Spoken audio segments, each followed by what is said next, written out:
우리 감사와 영광과 찬송으로 우리 하나님 앞에 영광 돌리면서 우리 수요 저녁 예배를 드립니다.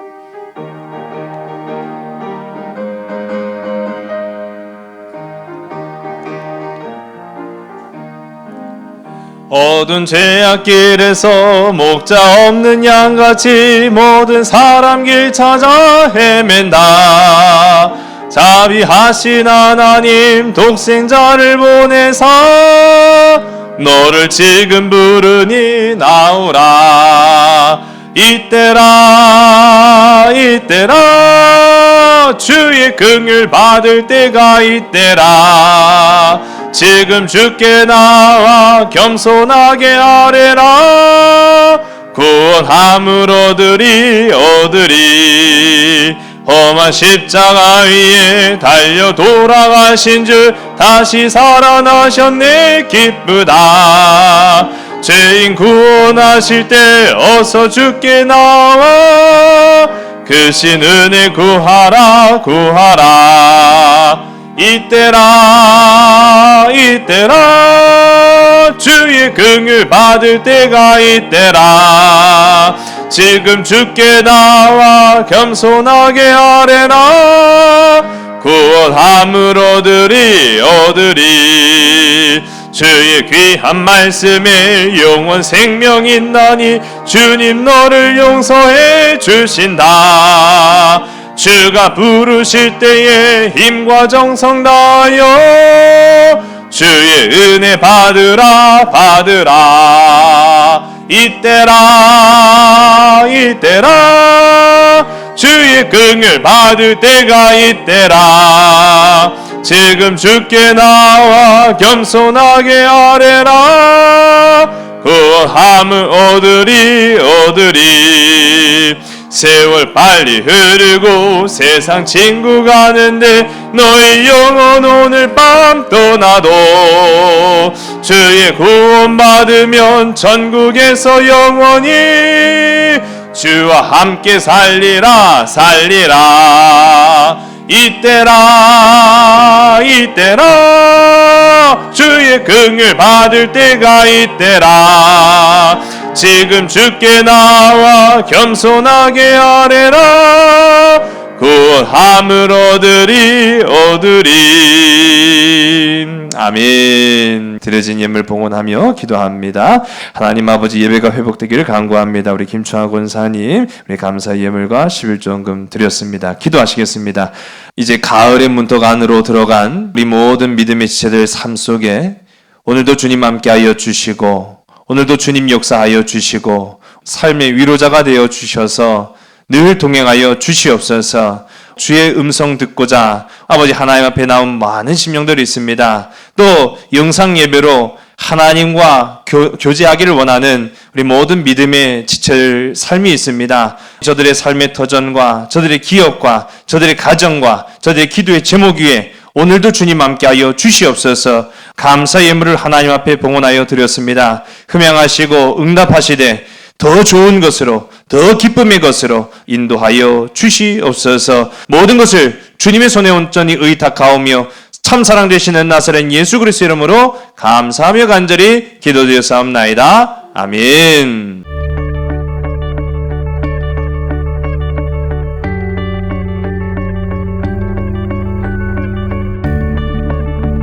여룻바알의 아들 아비멜렉이 세겜에 가서 그의 어머니 형제에게 이르러 그들과 그의 외조부의 집에 온 가족에게 말하여 이르되 청하노니 너희는 세겜의 모든 사람들의 귀에 말하라. 여룻바알의 아들 70명이 다 너희를 다스림과 한 사람이 너희를 다스림이 어느 것이 너희에게 나으냐.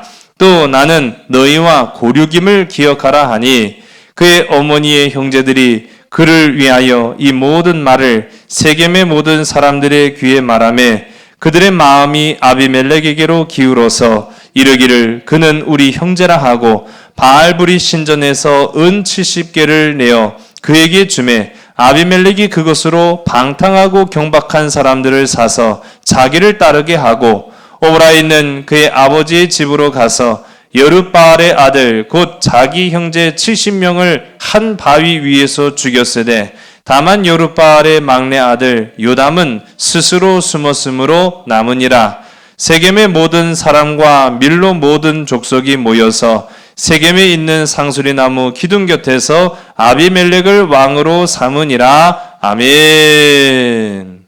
오늘 말씀의 전에 나오신 우리 성도님들을 축복하고요. 또 영상으로 예배를 들으실 우리 성도님들 축복합니다. 오늘 세겜에 관해서 우리가 함께 좀 살펴보려고 하는데요. 말씀 따라 성경 따라 순례의 길 걸어가는 우리 19번째 수요 예배입니다. 죄악으로 기울어졌다는 건 무게중심을 잡지 못해서 기울어진 것을 의미하잖아요. 화면을 보시면은 군사들이 이제 전쟁을 하는 그런 모습인데 이 전쟁에도 그냥 아무렇게나 전쟁하고 싸우는 것은 사실은 아니죠. 근거가 있어야 됩니다. 명분이 있어야 된다라는 것이죠. 근거가 없고 명분이 없는 전쟁은 비난과 손가락질을 피할 수가 없습니다. 그래서 전쟁 가운데 보면 교전수칙이라는 것이 있어요. 이 교전수칙이 뭐냐라고 하면은 이제 영어로는 Rules of Engagement라고 하는데 적군을 만났을 때 이제 군대가 적군을 만났을 때 그냥 막 싸우는 게 아니잖아요. 적군을 만났다고 그냥 막 싸우는 게 아니라 적군을 마주했을 때 언제 싸움을 시작해야 되는지 그 근거가 분명히 서야 되는 것입니다. 그리고 또 전쟁이 계속 진행되는 와중에도 이 전쟁을 계속할지 말아야 될지에 대한 어느 정도 너와 나의 규칙은 정해져 있는 것이 바로 이 교전수칙이거든요. 근데 만일 이렇지 않게 되면 어떻게 되느냐? 일방적인 학살이 될 가능성이 굉장히 높다라는 거예요. 또 적인 줄 알고 오인해서 민간인을 죽일 수도 있다는 사실이죠.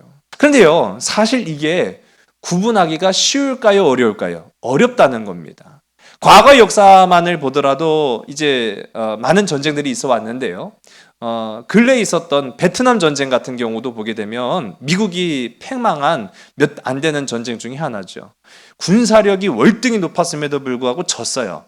그 이유 중에 하나가 적군인지 아니면 민간인인지가 구분하기가 어려운 거예요. 우리 2002년도 하면 딱 떠오르는 것이 월드컵이었죠. 월드컵이 한참일 때 많은 사람들이 월드컵 4강에 대해서 환호하고 기뻐하고 흥분해 있을 때 한편으로는 굉장히 가슴 아픈 사건이 있었어요. 서해 바다에서 우리나라 바다를 지키는 우리 서해 해군들이 북한의 배와 마주해서 교전이 일어났습니다. 그게 이미 이전에도 1차 연평해전, 2차 연평해전이 있었는데 두 번째 연평해전이 바로 2002년도 마침 우리가 이제 월드컵을 막 하고 있을 그 무렵에 일어난 것이 제2 연평해전이에요. 여기에서 우리 군인들이요 많이 사상했어요. 6명이 죽고 다수의 병사들이 다치게 되는 참혹한 전쟁이 일어난 거죠. 배가 결국은 이제 침몰하고 맙니다. 북한군의 포격에 의해서 침몰하고 말았는데 이 연평해전 때 보면은 우리나라 군인들이 교전 수칙을 너무 잘했어요. 그 교전 수칙을 너무 잘 수행을 하다가 그만 적의 공격에 완전히 무방비 상태가 되고 만 겁니다. 우리나라 당시 교전 수칙은 어떻게 됐냐면요. 경고 방송을 합니다. 이제 북한 배가 우리나라 해역으로 막 넘어오니까 방송을 하는 거예요. 야, 오지 마! 오면 안 돼! 근데 무시하고 계속 와요. 무시하고 계속 오니까 이제 우리나라 군함이 왔다 갔다 하면서 오지 말라고. 그게 바로 시위 기동. 그럼에도 불구하고 계속 밀고 들어오니까 그 옆을 막아섭니다. 그게 차단 기동. 그리고 나서 경고 사격. 경고 사격은 적군을 향해 쏘는 게 아니라 적군을 맞추면 안 돼요. 그러니까 주변에다가 쏘는 거죠. 경고 사격을 하면서 야, 오면 큰일 난다? 라고 경고 사격을 하고 마침내 적이 우리에게 피해를 입히게 되면 그때 비로소 우리도 대응을 하며 쏘는 격파 사격을 하는데 보세요. 5개 단계를 거쳐야 교전이 가능한 겁니다. 전쟁이 되는 거예요. 이 5개 단계 거치기도 전에 이미 우리는 벌집이 되고 말았어요. 그러다 보니까 안타까운 희생자들이 생기고 말았습니다. 이런 것처럼 교전수칙이라는 것이요, 참 어려워요. 그런데 그럼에도 불구하고 우리는 교전수칙을 지켜야 됩니다. 무고한 학살이나 무고한 희생이 있어서는 안 되기 때문인 것이죠. 우리 성경 가운데도 보면은 다윗, 전쟁 영웅 하면은 다윗을 손꼽을 수 있죠. 근데 다윗에게 교전 수칙이 있었어요. 그러면 그 교전 수칙이 뭐 마치 이런 경고 방송, 뭐 시위 기도 뭐 그런 걸 하는 것이냐? 아니었어요. 다윗의 교전 수칙은 하나님의 말씀이었습니다. 다윗이 성경 가운데 나온 그런 모든 이야기들을 가만 보면은요, 전쟁터에 나가거나 아니면 적군을 만났거나 마주했거나 아니면 싸우기 전에 다윗은 항상 하나님 앞에 묻습니다. 하나님, 싸울까요? 말까요? 나갈까요? 나가지 말까요? 이게 다윗에게 있어서는요, 그게 바로 교전수칙이었어요. 거기에서 하나님이 라고 말씀하시면 다윗은 가지 않았어요. 심지어는 다윗을 죽이려고 했던 사울 왕이 다윗이 머물고 있는 동굴 안까지 들어와서 볼일을 보고 있는데도 아주 어떻게 보면 절위기 아닙니까? 그런 기회가 찾아왔음에도 불구하고 다윗은 사울을 죽이지 않죠. 왜요? 교전수칙이 있었기 때문이에요. 하나님께서 기름 부어 세운 임금을 어떻게 내가 죽일 수 있겠느냐라고 하면서 그의 옷까지만 칼로 자르는 그런 모습들을 우리가 성경 가운데 봅니다. 이런 것처럼 영적인 교전 수칙이 우리 가운데도 필요하다라는 것이죠. 우리가 이 세상을 살아가면서 무작위로 그냥 어떻게 보면은 뭐로 가도 서울만 가면 된다. 뭐 과정이야, 그 방법이야 따지지 말고 어떠한 수단과 방법을 가지고서도 내가 목적하고자 하는 바를 이루고야 말겠다라는 것이 아니라 하나님이 우리에게 주신 말씀의 교전 수칙을 지켜낼 수 있는 오늘 이 시대를 살아가는 복된 저와 여러분 우리 모두가 되기를 주님 간절히 소원합니다. 그러기 위해서는요, 잘 판단해야 돼요. 상황 판단을 해야 되는 것이죠. 현장 지휘관의 그 판단이 중요한 겁니다. 이게 경고 방송을 하고 말 것인지 아니면 바로 대응 사격을 할 것인지에 대한 현장 파악이 굉장히 중요하잖아요. 우리 그리스도인들에게는 그 기준이 뭘까요? 바로 말씀입니다. 다윗과 크게 다르지 않아요. 말씀이라는 거예요. 기도라는 거예요. 그래서 하나님 앞에 우리가 이 어지러운 세상을 바르고 진실하게 그리고 십자가의 그 사명을 잘 감당하며 살아갈 수 있는 그런 교전 수칙을 지켜야 된다는 사실이죠. 그래서 오늘 이 시간 우리가 이 말씀을 함께 살펴보려고 하는데 제가 일단 사과 방송을 먼저 드리면은 지난주 수냄 여인에 관해서 제가 말씀드리는데 수냄 여인이라고 말씀을 드려야 되는데 자꾸 세겜 여인이라고 제가 말씀드렸어요. 착각을 해도 너무 착각을 했구나. 그래서 오늘은 제가 아예 작정을 하고 지난주에 세겜 했으니까 오늘은 세겜에 관해서 우리 말씀을 이제 좀 함께 살펴보려고 하는데 이 세겜이라는 땅 이제 화면으로 보시면은 바로 여기입니다. 이곳이 산 2개가 있죠. 근데 성경에 보면은 아주 유명하고 대표적인 산 하나가 있어요. 그리심산. 많이 들어보셨죠? 그리심산은 축복이 선포된 산이에요. 예. 그 건너편에 있는 산은 에발산입니다. 이 에발산은 저주의 산이에요. 참 이게 재밌는 것이요. 세겜이라는 땅은 이 축복산 그리심산과 저주의 산 에발산 사이 그 골짜기 한가운데 있는 이 넓은 평원, 여기가 바로 세겜입니다. 예, 여기가 이 세겜인데 세겜이라는 곳은요, 우리 역사적으로 보게 되면은 북이스라엘의 첫 번째 수도이며 또 아브라함이 땅을 약속받은 장소로 아주 유명한 곳이에요. 근데 이 세겜을 1903년에 이르기까지 어딘지 정확하게 몰랐어요, 사람들이. 도대체 세겜이 어딘가라는 것을 잘 모르고 있다가 이제 1903년에 독일의 고고학자들에 의해서 비로소 이 그리심산과 에발산 사이 여기가 바로 성경 속에 나타나는 세겜 땅이다라고 이제 말을 하고 있어요. 근데 제가 지난 성지순례 때 여기를 방문을 했습니다. 오늘날에는 이 세겜 땅이 이스라엘 안에 거주하는 팔레스타인 구역이에요. 이게 팔레스타인 구역이다 보니까 이 이스라엘 군인들의 아주 삼엄한 경계 속에 살아가는 이방 땅입니다. 한마디로 말하면 이스라엘 안에 이방 땅이에요. 상당히 낙후한 그런 삶을 살 수밖에 없고요. 또 그러다 보니까 고고학 발굴이 더 이상 진행되고 있지 않아요. 참 그런 안타까운 지역입니다. 그럼에도 불구하고 여기에는 이제 많은 유적지들이 이제 발굴되고 발견되고 있어요. 대표적인 것이 화면에 보시면은 기원전 19세기 경에 만들어진 성문의 흔적들이 이제 아직도 이제 좀 남아 있습니다. 사실 여기가 굉장히 유명해진 이유는 사사기에 보면 기드온이라는 사사가 나옵니다. 근데 이 기드온이라는 사사 때문에 유명해진 건 아니고요. 그 아들 아비멜렉 때문에 유명해졌어요. 이 사사 기드온, 그러니까 오늘 말씀에 살펴볼 아비멜렉의 아버지 사사 기드온은 굉장히 유명한 사람이죠. 이스라엘 안에는 사사로 부름받아서 이스라엘의 적이었던 미디안으로부터 이스라엘을 구원시킨 참 전쟁 영웅이었습니다. 근데 그것도 참 재밌는 게 이 기드온이 처음부터 막 용맹한 대장부가 사실은 아니었어요. 겁쟁이 중에 그런 겁쟁이가 없어요. 겁먹고 두려워가지고 아유 어떻게 막 하던 사람이 이제 사사가 되고 나서 하나님이 그를 쓰시고 그와 함께 동행하시니까 전쟁의 영웅으로 변화되는 그런 모습들을 우리가 보게 됩니다.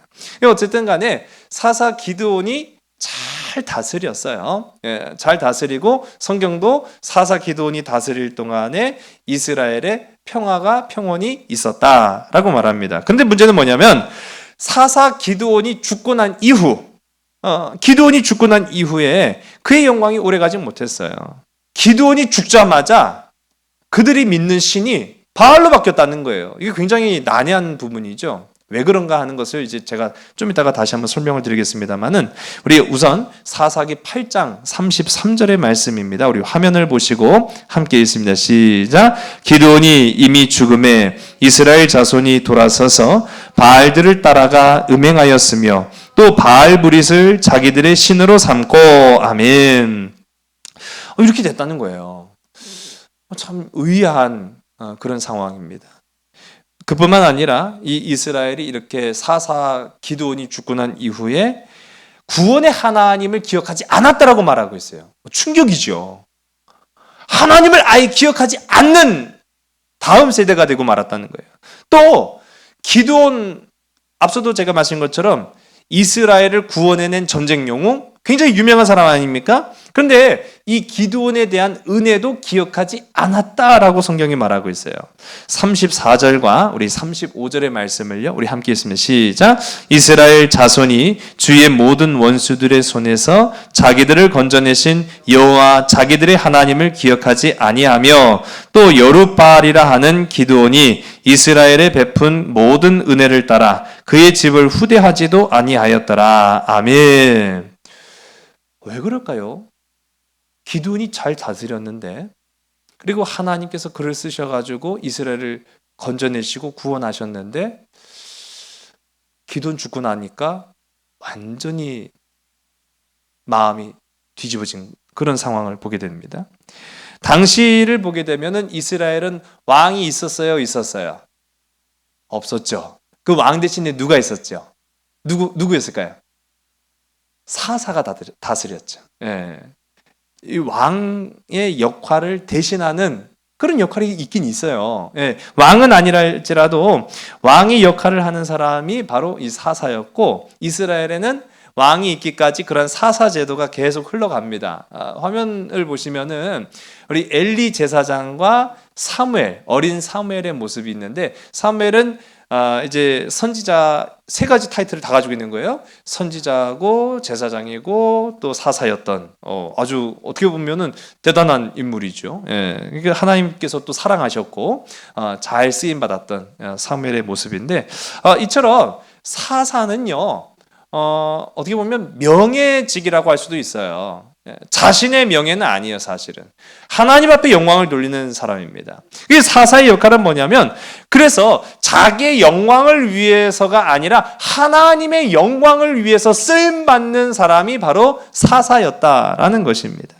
그런데 문제는 뭐냐? 이제 기드온이 죽고 난 이후에 그 기드온의 아들이었던 아비멜렉이 스스로 왕이 되고자 했다라는 겁니다.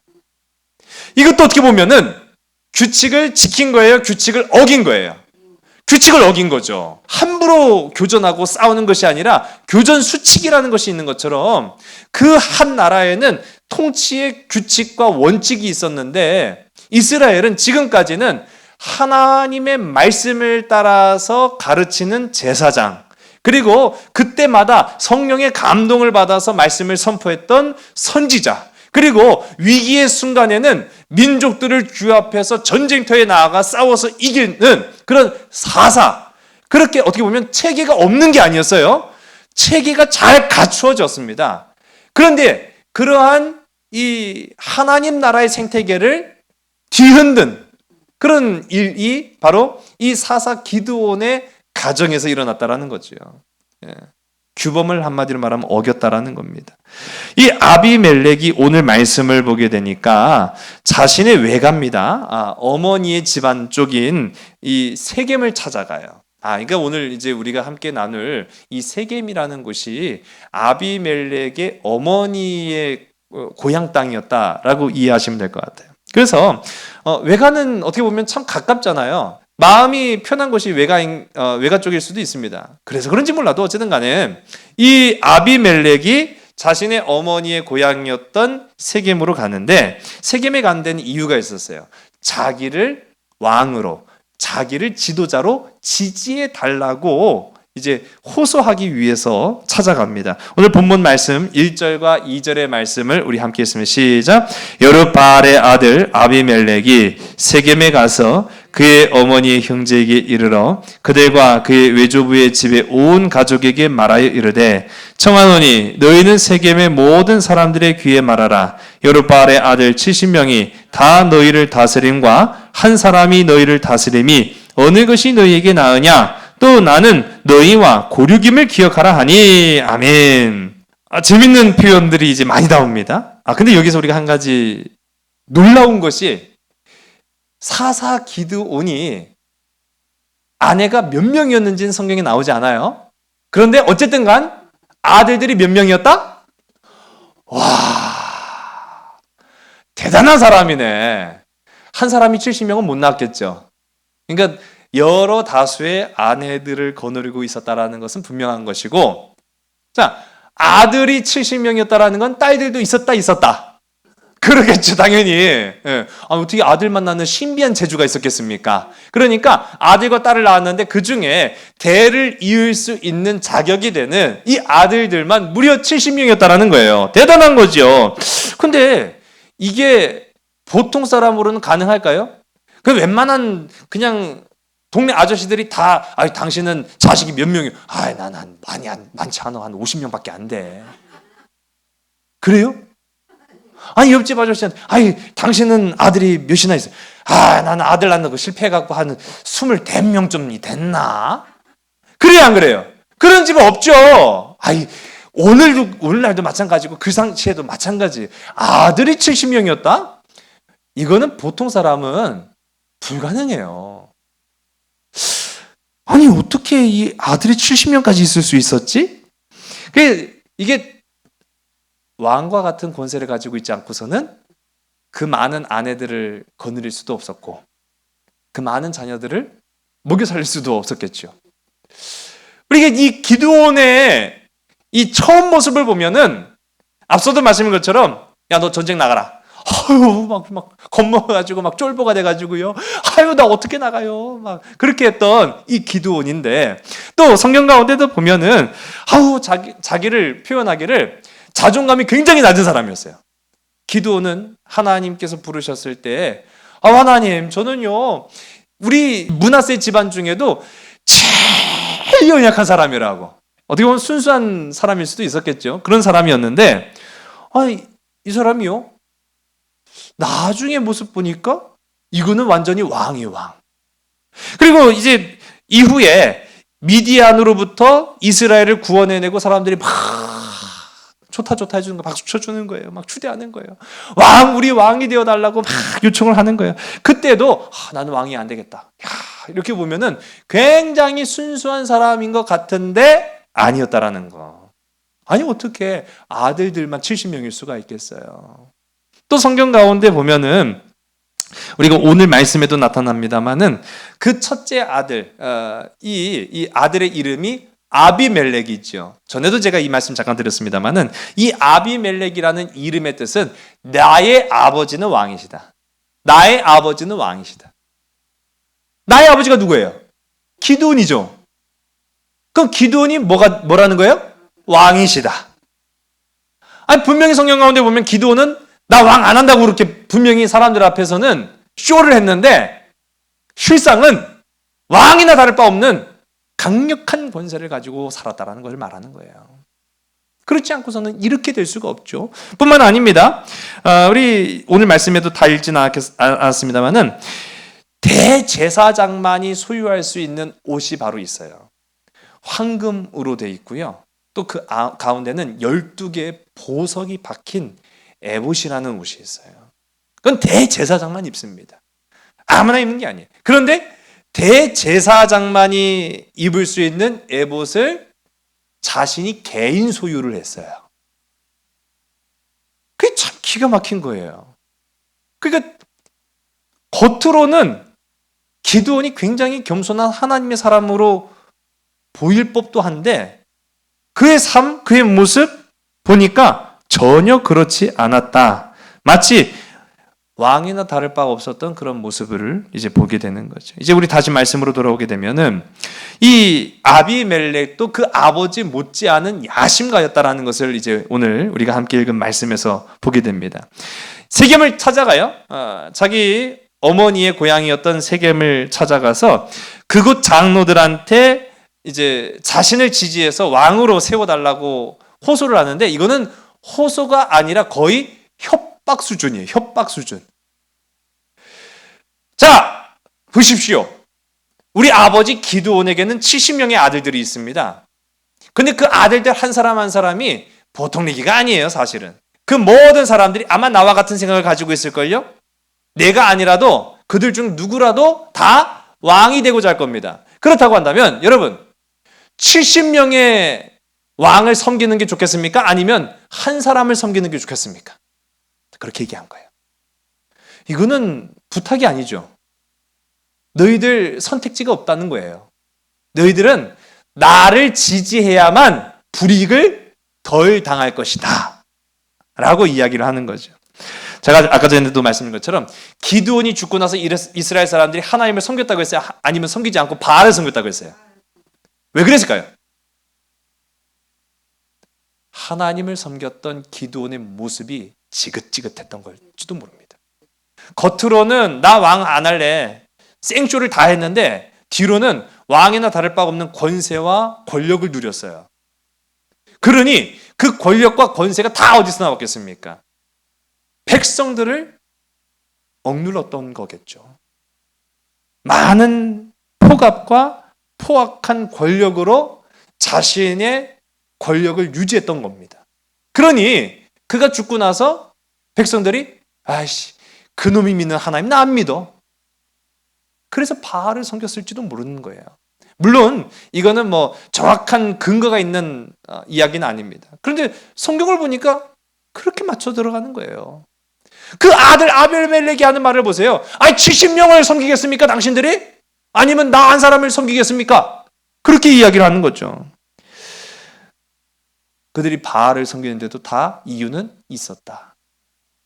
단순히 그들이 어리석어서만이 아니라 그들이 지지하고 그들이 추앙했던 그 사람의 변질된 모습 때문에 그럴 수도 있었다. 오늘 저와 여러분 우리에게 주어진 숙제가 참 많습니다. 이 시대는요, 변화하지 않으면 도태가 되는 거예요. 변화해야 돼요. 그런데 중요한 건 뭐냐면 변함은 없어야 돼요. 우리 믿음이 변하지 않는, 우리의 사명이 변하지 않는, 우리 모든 믿음의 지체들 다 되시기를 주님 간절히 소원합니다. 처음에 하나님을 순수하게 섬겼던 그 기드온의 모습 다 온데간데 없고 권력에 눈이 어둡고 탐욕에 물든 이 기드온과 그의 자녀들의 모습을 보니까 영락없는 세상 사람들 그 모습이 그대로 나왔다라는 것이죠.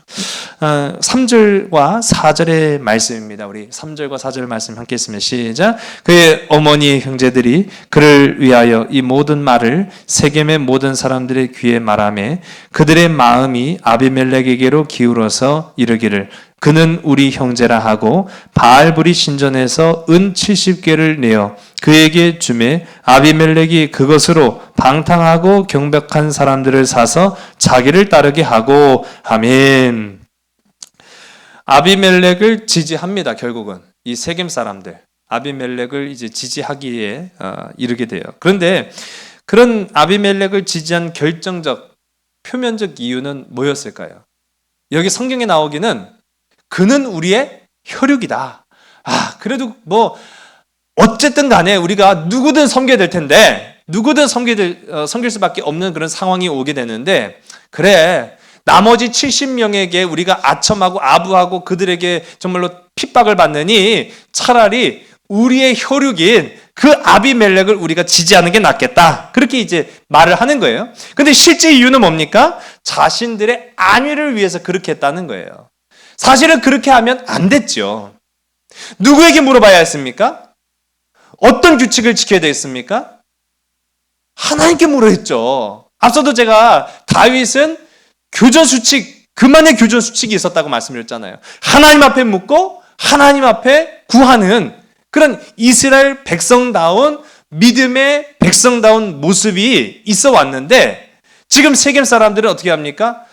그 아비멜렉 말만 듣고 그래요. 차라리 그냥 우리가 나머지 다른 70명의 사람들 앞에 굽신굽신거리느니 우리 혈육인 아비멜렉을 지지하자. 그렇게 결정을 내려요. 그래서 바알브리 신전에서 은 70개를 이제 그에게 줍니다. 참 이것도 보면은요. 그를 지지한 배경이 다 어디서 나온 거예요? 우상의 배경으로 나온 거예요. 우상의 배경에서 이제 은 70개로 그 애를 지지합니다. 아비멜렉은 바른 통치자의 모습과는 굉장히 다른 그런 행보를 보이고 있어요. 오늘 방금 읽었던 5절의 말씀 보니까 방탕하고 경박한 사람들을 사서 고용했단 말이죠. 그의 군사로 삼았다라는 겁니다. 원어를 통해서 보니까 여기 그런 의미도 있다고 하더라고요. 그러니까 피에 굶주린 사람들을 샀다. 그런 사람들을 두고 무엇을 했느냐? 5절의 말씀입니다. 우리 함께 했으면 시작. 오라이는 그의 아버지의 집으로 가서 여룻바알의 아들 곧 자기 형제 70명을 한 바위 위에서 죽였으되 다만 여룻바알의 막내 아들 요담은 스스로 숨었으므로 남으니라. 아멘. 참 비참한 일들이 일어나게 돼요. 비참한 일들. 우리 그림을 보시면은 그런 장면을 성경적인 이 말씀의 장면들을 그림으로 잘 표현하고 있는데 피 묻은 바위에 아비멜렉이 앉아 있고 그 밑에는 시신들이 널브러져 있어요. 그게 자신의 배다른 70명의 형제들을 그 한 바위에서 죽인 그런 모습. 참 비참하죠. 최소한의 규칙도 최소한의 인정도 존재하지 않는 최소한의 교범 수칙도 지키지 않은 일방적인 범죄의 현장이 지금 오늘 말씀 가운데 이제 펼쳐지고 있는 거예요. 오늘 말씀 보니까 유일하게 그 70명 중에 막내였던 요담만 가까스로 숨었다라고 이제 성경이 말하고 있어요. 이렇게 자기 형제들을 한마디로 말하면 자기 라이벌이죠. 경쟁자들을 다 죽이고 우리 더욱 우리 제가 생각하는 거는요. 우리 믿음의 형제들 정말로 우리 육신의 형제도 물론이거니와 우리 믿음의 형제들 서로 사랑하고 또 서로를 위해서 기도해 줄 수 있는 우리 복된 우리 삼손 가족들 다 되길 간절히 소원합니다. 우리 서로 사랑하세요. 우리 옆에 계신 분들한테 사랑합니다 하고 고백하세요. 우리 한번 시작. 사랑합니다. 예. 두 분 사랑하세요? 사랑하시죠? 또 바위만 보면은 막 자꾸 막 이렇게 이상한 생각하고 막 그러지 마시고 예, 잘해야 돼요. 무서워요. 예.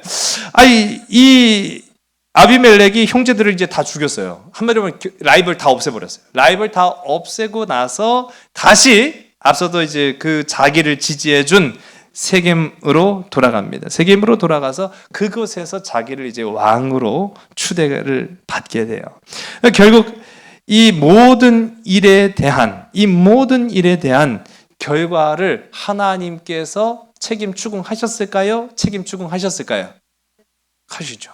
여러분, 이게 우리가 하나님의 자녀답게 바르고 진실하게 또 온전하게 살아야 될 이유입니다. 하나님은 반드시 그 책임을 우리에게 물으세요. 죽어서 물으시든 아니면 살아가는 가운데 우리를 더 귀한 하나님의 일꾼으로 쓰시고자 물으시든 간에 반드시 하나님은 그 행동과 말과 행위에 대한 책임을 물으십니다. 오늘 이 말씀 가운데도 보면 분명히 죄를 지었죠. 누가 죄를 지었습니까? 아비멜렉이 죄를 지었죠. 아비멜렉의 죄를 묻는 것은 당연한 것이지만 뿐만 아니라 성경을 보니까 누구도 책임을 물었을까요?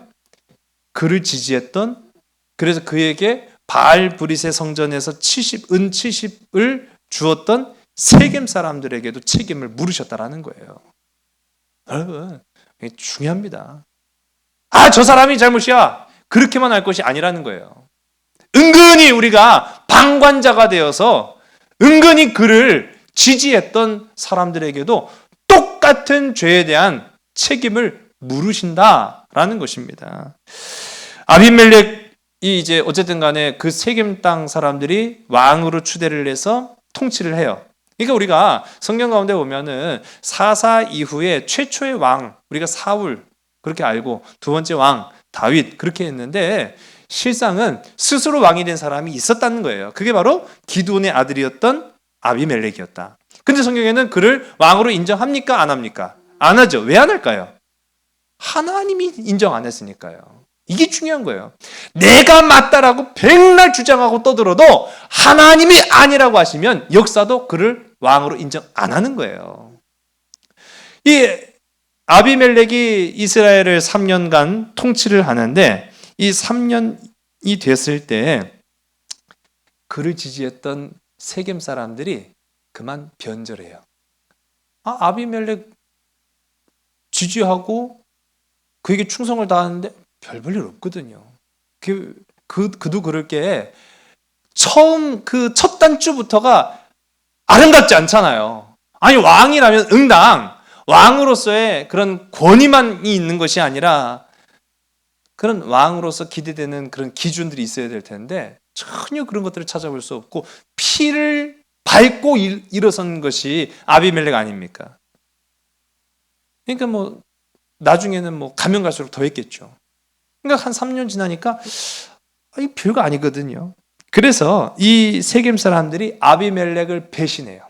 아비멜렉을 배신하고 에벳의 아들 갈에게 충성을 합니다. 근데 그 사실이 이제 아비멜렉 귀에까지 들어갔어요. 그러니까 아비멜렉이 이것들 봐라, 미쳤나? 돌았나? 그러면서 군사들을 이끌고 다시 세겜으로 쳐들어가는 거예요. 그래서 그 군사들을 이끌고 그들이 섬기기로 했던 갈을 내쫓고 세겜 사람들을 어떻게 했을까요? 다 죽여버렸다는 거예요. 다 죽여버렸다는 거예요. 이게 왕입니까? 왕이면은 아무리 자기를 지지하지 않아도 존중할 줄 알고 인정할 줄 아는 게 왕이잖아요. 그런데 내가 왕이니까 내 마음대로 할 거야. 내가 내 형제들도 죽였는데 니들도 못 죽이겠어? 자기를 지지해줬던 세겜 사람들을 다 죽여버려요. 우리 45절의 말씀이에요. 우리 45절 말씀 함께 있으면 시작. 아비멜렉이 그날 종일토록 그 성을 쳐서 마침내는 점령하고 거기 있는 백성을 죽이며 그 성을 헐고 소금을 뿌리니라. 잔인하죠. 이게 아비멜렉의 성품을 알 수 있는 대목이에요. 이미 이전에도 자기 형제들 죽이는 데부터 그 싹은 다 알아봤지만은요. 자기를 왕으로 추대해준 세겜 땅에 가갖고요. 그들을 싹 죽여버려요. 하루 종일 죽였다는 거예요. 하루 종일 죽였어요.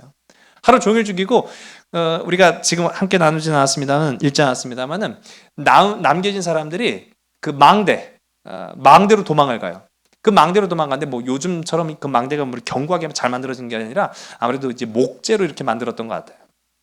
망대에다가 불을 붙여갖고 다 태워버렸어요. 아주 태워 죽이는 거예요. 그리고 죽였을 뿐만 아니라 오늘 성경 보니까 그 성을 헐어버리고 뭘 뿌렸어요? 소금을 뿌렸다. 자, 이게 무슨 의미일까요? 제가 전에도 말씀을 드렸었는데 기억하실지 모르겠습니다.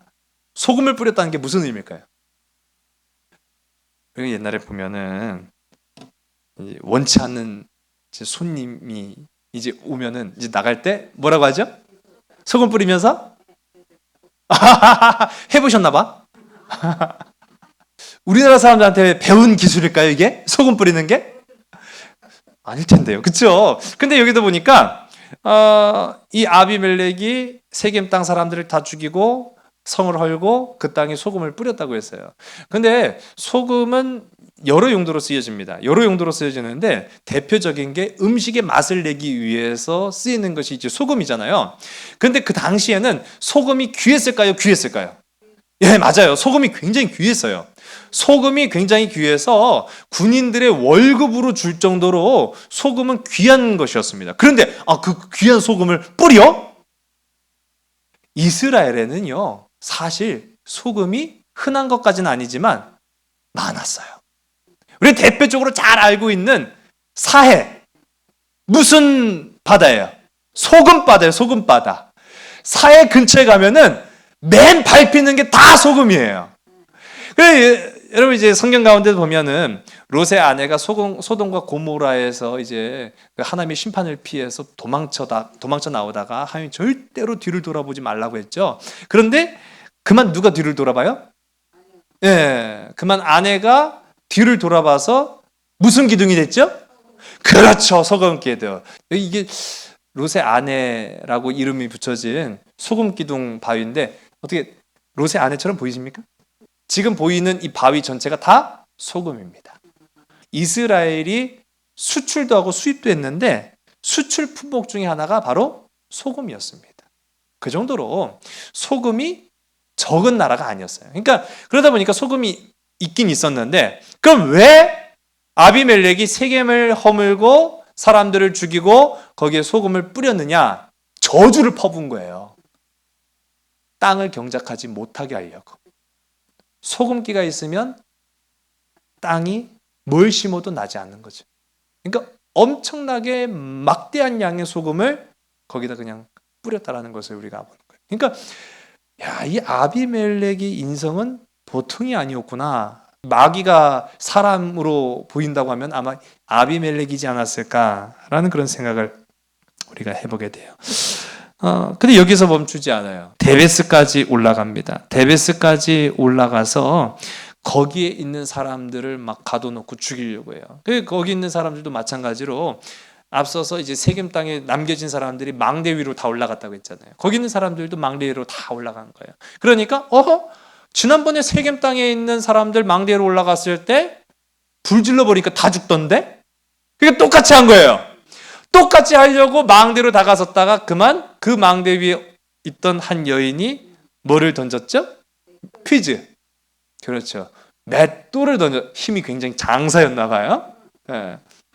53절의 말씀입니다. 우리 53절 시작. 한 여인이 맷돌 윗짝을 아비멜렉의 머리 위에 내려 던져 그의 두개골을 깨뜨리니 아멘. 그림을 보면 이해를 더 쉽게 할 수 있습니다. 이제 그림을 보면 작가의 상상력으로 이렇게 그려진 거예요. 아비멜렉이 횃불을 들고 이 망대 근처로 가려고 했는데 그만 머리에서 뭐가 떨어진 거예요.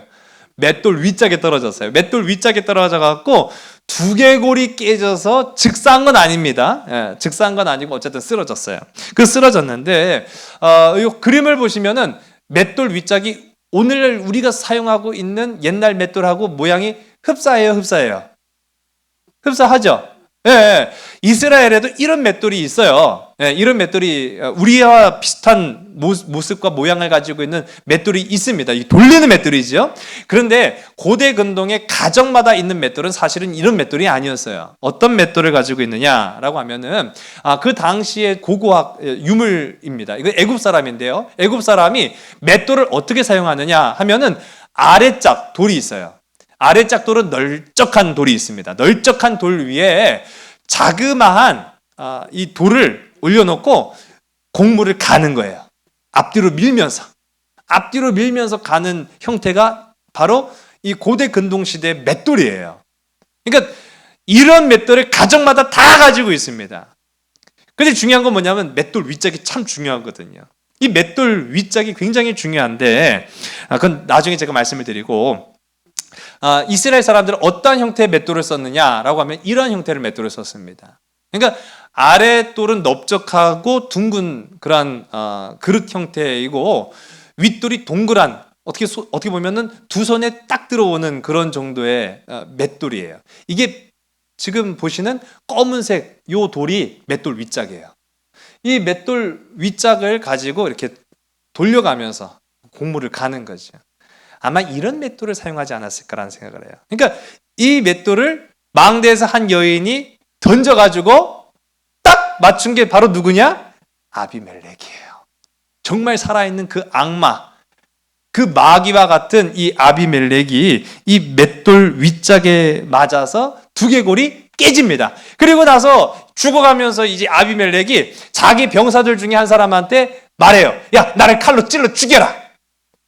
참 독한 놈이에요, 진짜. 미쳤든지 독했든지 둘 중에 하나인데, 그도 이유가 있어요. 내가 죽어서라도 여인의 손에 죽었다라는 창피를 당하느니 차라리 내 부하의 손에 죽었다고 한 게 낫겠다 싶어가지고 그렇게, 아니 자존심을 세울 게 따로 있죠. 그렇지 않습니까, 여러분? 예. 우리 인생을 살아가면서 자존심 물론 중요해요. 그런데 그런 것이 중요한 것이 아니라 말씀의 중심을 찾는 저와 여러분 되기를 주님 간절히 소원합니다. 결국은 하나님께서는요, 책임을 물었어요. 그 형제를 죽이고 또 잘못된 선택을 했던 세겜을 책망하셨어요. 그리고 그에 대한 대가를 치르게 하시는 그런 장면들이 오늘 말씀 가운데 나타나게 된다라는 것이죠. 이렇게 성경은요, 이 아비멜렉과 세겜 이 둘의 비참한 최후를 이렇게 설명을 합니다. 우리 56절과 57절의 말씀인데 우리 함께 있으면 시작. 아비멜렉이 그의 형제 70명을 죽여 자기 아버지에게 행한 악행을 하나님이 이같이 갚으셨고 또 세겜 사람들의 모든 악행을 하나님이 그들의 머리에 갚으셨으니 여룻바알의 아들 요담의 저주가 그들에게 응하니라. 아멘. 성경이 말합니다. 하나님이 어떻게 하셨다? 갚으셨다. 여러분, 사람은 보상해 주지 않아도 하나님은 보상하시는 하나님이십니다. 마찬가지예요. 우리가 세상을 살아가면서 잘못된 선택을 합니다. 죄악에 빠져버리고 맙니다. 악한 일을 합니다. 권세가 있으면은 막 열받고 막 부글부글 끓어올라도 그가 가지고 있는 권세 때문에 함부로 하지 못하는 경우가 있어요. 죄는 분명히 있는데 그 죄를 어떻게 다스리지 못하는 상황이 분명히 있긴 있어요. 근데 누구는 아신다? 하나님은 아신다. 그가 가진 죄를 하나님은 좌시하지 않으신다라는 것이 성경이 말하고 있는 교훈이라는 거예요. 성경을 따라 살아갈 수 있는 우리 성경의 규범을 지키는 저와 여러분 되기를 간절히 소원합니다. 최소한의 교전 수칙은 지키자라는 것이 성경이 우리에게 주시는 메시지라는 거예요. 여러분, 그 최소한의 규칙이 뭡니까? 하나님의 말씀을 따라 살아라. 하나님의 말씀을 따라 살아라. 하나님의 뜻을 따라 살아라. 다윗처럼 하나님 앞에 물어라. 여러분, 크든 작든 하나님 앞에 물을 수 있는 하나님의 뜻을 따라 살아갈 수 있는 저와 여러분 되기를 주의 간절히 소원합니다. 진리에 답하시는 하나님께서 우리가 억울한 일 당하잖아요. 그 억울함을 갚으십니다. 진리에 답하시는 하나님께서 우리가 진리를 외면하고 악인의 편에 쓰고 악한 일을 서슴지 않잖아요. 누가 갚으신다고요? 하나님이 갚으십니다. 그것도. 우리가 이 세겜의 교훈을 잊지 말아야 돼요. 오늘 우리가 다시 한번 이 그림을 보면은 그리심산, 축복산과 에발산 저주산 사이에 있는 게 세겜이에요. 자, 깻잎 한 장 차이라는 말을 하잖아요. 우리가 어느 쪽으로 기울어지느냐는 것은요, 사실 깻잎 한 장 차이예요. 축복산인 그리심으로 우리가 기울 수도 있고요, 저주산인 에발산으로 우리가 기울 수도 있어요. 축복과 저주는 애매하게도 깻잎 한 장 차이다. 오늘 하나님의 말씀을 택하여서 선한 양심으로 선한 영향력을 끼치고 하나님의 상급을 받을 수 있는 우리 모든 복된 하나님의 백성들, 주의 자녀들이 다 되시기를 주님의 이름으로 간절히 소원합니다. 아버지 하나님, 우리가 이 세상을 살아가면서 눈에 보이는 권력과 권세와 욕망과 이익의 눈이 어두워서 죄를 범하고 또 하나님 멀리하고 은혜를 떠나 살아갈 때가 있습니다. 그러나 오늘 이 시간 세겜을 통해 주시는 교훈을 기억하게 하여 주시옵소서. 축복산인 그리심과 저주산인 에발산 사이에 그 세겜처럼 우리도 똑같은 처지에 있습니다. 그러나 오늘 이 시간 우리가 눈앞에 보여지는 유익과 이익에 눈 어두워서 저주를 택하는 것이 아니라 오직 진실하신 하나님의 은혜를 따라 주의 말씀을 택하는, 주의 뜻을 따라 살아갈 수 있는 우리 모든 믿음의 지체들과 백성들이 다 되게 인도하여 주시옵소서. 그래서 지금 당장은 그 모든 것들이 보상으로 이루어지지 않을지라도 하나님은 하심으로, 하나님은 역사하심으로, 하나님은 일하심으로 그 모든 축복의 보상이 우리의 삶 가운데 이루어지기를 원합니다. 이제 결실의 계절 가을입니다. 아버지 하나님, 우리가 힘써서 애쓰고 수고한 그 노력의 열매들을 거두어들인 것과 마찬가지로 우리가 힘쓰고 애쓰는 그런 모든 삶의 순간순간마다 하나님께서 좋은 것으로, 선한 것으로, 아름다운 것으로, 귀한 것으로, 값진 것으로 갚으시는 복된 하나님의 백성과 자녀들의 삶이 되게 인도하여 주시옵소서. 모든 것을 주님 손에 온전히 의탁하오며 사랑 많으신 예수 그리스도 이름으로 감사하며 간절히 기도드려 사옵나이다. 아멘.